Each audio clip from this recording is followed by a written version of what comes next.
How did the panel presentation go?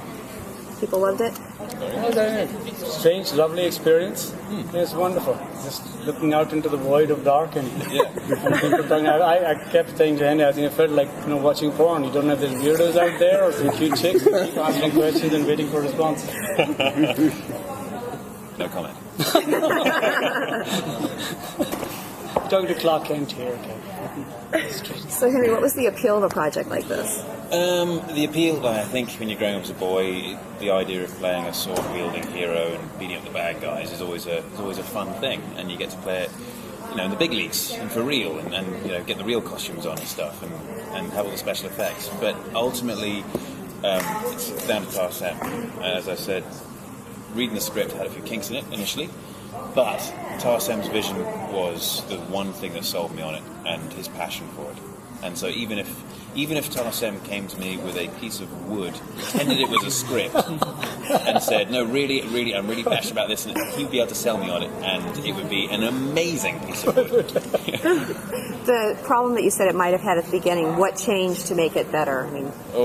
It was much worse than that. He's being very nice and saying it was a kink. There was practically nothing there.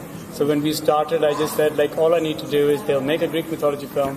I need to find somebody who I think, when the script works, can act. And I want a unknown, not that he was unknown, but I think he was to the rest of the world that time. So when I went to meet him, we had one scene. And that's all it was. And all I did was I had him read the scene, and he read it perfectly, and I told him it was all wrong. Read it another way, he read it that way, and I told him, no, you were better earlier. He came back, and I kind of realized he could go where I wanted. So I came back to the studio and said, we don't really have a script. And when we started that time, he was the king's son. Now he's the peasant. So I just said, whatever you change, I think he can act it. So I was just looking for a guy who, no matter where we went, could make it work. And that was him. We didn't. He's being nice. Instead of the king, we just had one scene. Can you talk a little about the costume design on this? It doesn't. Some of the helmets, especially, don't look like traditional Greek.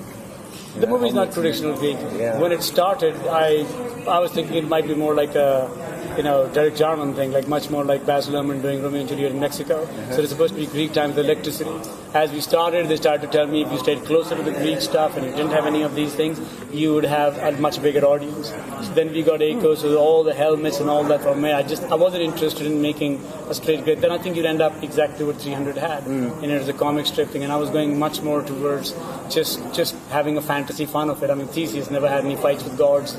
He wasn't at all involved with the gods, and we were mixing the two stories. I said, why not go the whole hog and just do what you want to do? What's the overall tone of the film? Fun and dark and lovely and sexy. Nice. Did I miss a word? I don't know. Violent, yes, that too. Violent and sexy should be put together. No. Haven't you seen Discovery Channel? The animals always eat each other. So, and their mating problems. So it's like violent and sexy. I watch it all the time. Help. Tarsem, in terms of what brought you to it, I mean, you said there was no real working script when you first came on. Was it simply your ability to... I had a thing that I was interested in, and once I met him, I just said everything needs to fall around him. And then all the gods became young. But when we started, for me, I started in a selfish reason. I started with this thing. I wanted to do a story on if gods exist, why is the world as miserable as it is? I started with that theme. And I kind of thought, you start with something like that, you're kind of in trouble if you deal with any modern religion. I think you'll get stoned in some countries, you'll get killed in others. So you pick a dead religion like the Greeks, I just think all you'll get is people bitching about you on the internet. So I was fine with that. So Which is going to happen anyway. Which is going to happen anyway. So I just turned it Greek because of that. Right. So it was just, I was interested in that subject matter as such. Yeah. Just gods, if they exist, why don't they show up on the White House lawn and say, be nice to each other? Right. And needed to find a reason for them. And I found it, and I think a minuscule of it is still left in the movie. You mentioned on the panel that 3D goes well with your style, because your style is very... Tends to be not very fast, cutty, and tableau. Right, and you do these very painterly type of images. Does it help you with those to give them even more depth, instead of the traditional way of 3D throwing things out of people? Great question, yes, because I wasn't interested in poking your eye out, even though occasionally it helps. But for me, when I was making those tableaus, it was wonderful. Because I went for Caravaggio paintings. Of course, Caravaggio's paintings aren't particularly 3D, but they are, for the first time, Renaissance came around and figured depth out. They got the perspective right. And I think in 3D, we are probably much closer to Giotto than we are towards Renaissance. Because I think to see a flat image and a 3D image. It's all wrong, but it's whatever we feel right now works for you is what the convention will make it go for. So it was great having 3D because I needed at least a year and a half to finish the movie. And when they told me I had the time, and that's why I said no to it on Snow White, the next one that we were doing, because I just thought I had these guys, I had to make it look great. And as long as somebody didn't come and tell me now do all the modern stuff that's hip, because what I do tends to look very dated, and it just comes with the territory. But fortunately, it's very 3D friendly. Henry, what was like the physical training for this and preparing for it, and how did it get you ready for your next role, maybe? Physical training was extensive and exhausting, but I think I was doing 9 to 5 at one stage training. You certainly learn a lot when you go through that process once. You learn about how to do it more efficiently the second time. And although I've had a trainer both times, it's a very different kind of thing for this next job. The next job is, for example, I'm 25 pounds heavier now than I was at Immortals. And that is enough said, really. It prepared me mentally when you have that negotiation when you're training and you get to that rep, which is difficult, and you know you've got 10 more reps to go in that one set and another 5 sets after that. Get that negotiation saying, I don't really have to do this, I can do something else, right? If I just put the weights down and I have a bit more of a rest, it'll be fine.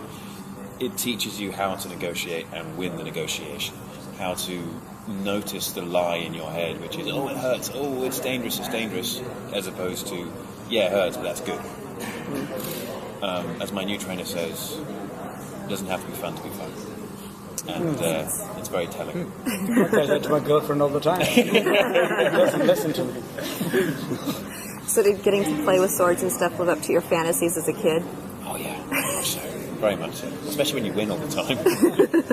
Do you use the bow a lot in the movie? Did you do any extra archery or anything for it? There was no extensive archery lessons, no. I did on the Tudors. I had a very brief sort of probably 3 hours of archery at one stage.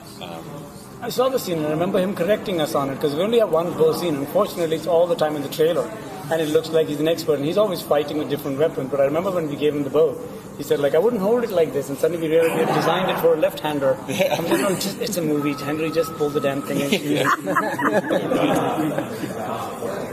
What do you think the appeal of this type of story still for modern audiences? Why are we going to connect with it? What, sexy the story dogs fighting each other? That's true. Yeah. Yeah. Okay, that works. What is the appeal? I don't know. Sexy girls fighting each other? No. Okay. that works. No, for me, I'm very rarely interested so much in genres. As long as I feel I can put my DNA out there in the ideology, it works for me. And that was basically it. So I started with it being something else, and it turned into Greek mythology because I don't particularly care so much for serial killer films. Yet I've done one, and I don't like fairy tales so much, and I'm doing one. I just look at it and I just say, can I say something in this? And will the people giving me $100 million let me? Because if it's a personal film, sure, you can say whatever you want.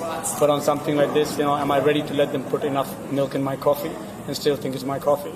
And that's what you try to judge on when you fight with the people. And so far, I'm very glad with the film the way it is. There's very little milk in it. What's it like for you now with all this attention that's on you? Is it something that you're able to... Sorry, start the question. What's it like for you now with all this attention that's on you? Is it something that you're able to kind of just tune out and focus on the work, or is it hard to not be distracted by it? You make a choice whether you focus on the, and I hate the word, celebrity aspect of it or not. I have chosen not to. I know I can't make everyone happy, but I know I can do the most justice I can possibly do to a character or any character if I put my all into it. And that's the choice you have to make. Andrew Garfield spoke yesterday about the awesome responsibility of stepping into his costume. Yep.